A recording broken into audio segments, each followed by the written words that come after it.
Ecco Stagno, ci puoi raccontare un po' qual è stata la tua parte nel 68 qui a Trento? Beh, una bella parte, mi sono divertito, era molto bello, è stato un modo splendido di vivere una giovinezza. Perché è bello? Perché è splendido? Quando una cosa è bella, non c'è un perché. È bella, è intensa, è viva, è totale, è 100%. Ma cosa facevate? Tutto. Tutto al contrario di tutto, il rovescio di tutto, il bianco, il nero, la negazione di ogni colore, tutto. Insomma. Semplicemente affermavamo nella maniera più totale il diritto di vivere senza nessuna limitazione. Come avete Di studiare, di diventare intelligenti, di esprimere la propria cultura, la propria voglia di cambiare il mondo. Come avete cominciato?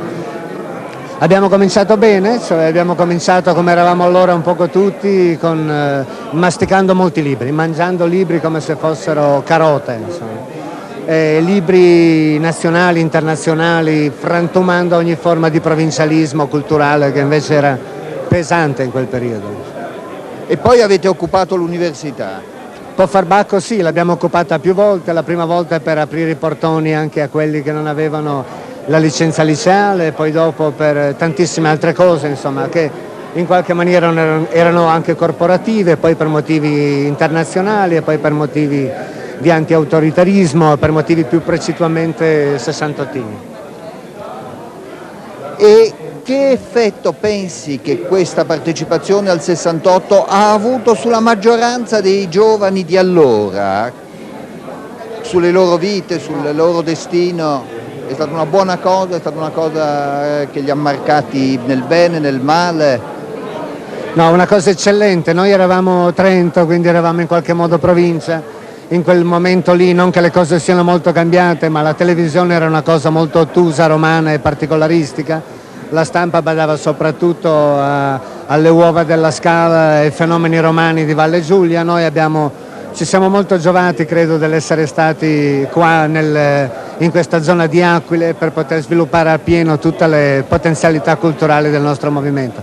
Io credo che ne sono venute soltanto cose buone. Eppure si dice che da Trento è partito anche il terrorismo, o una certa variante del terrorismo, Curcio, Cagol.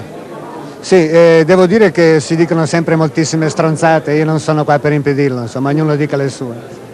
Ma erano qui, erano a Trento, è qui che si sono formati. Sì, devo dire Renato Curcio e Margherita Cagol, persone squisite, miei amici, persone di grande bellezza, poi hanno fatto la loro strada, io quella strada non l'ho seguita, ma riaffermo totalmente la bellezza e l'integralità di queste persone quando erano qua a Trento e successivamente io credo hanno commesso degli errori politici e la cosa non mi riguarda, la cosa adesso riguarda lo Stato, riguarda le altre persone. Io ricordo Renato, ricordo Margherita e le ricordo qua nel mio cuore, erano persone molto belle, molto belle.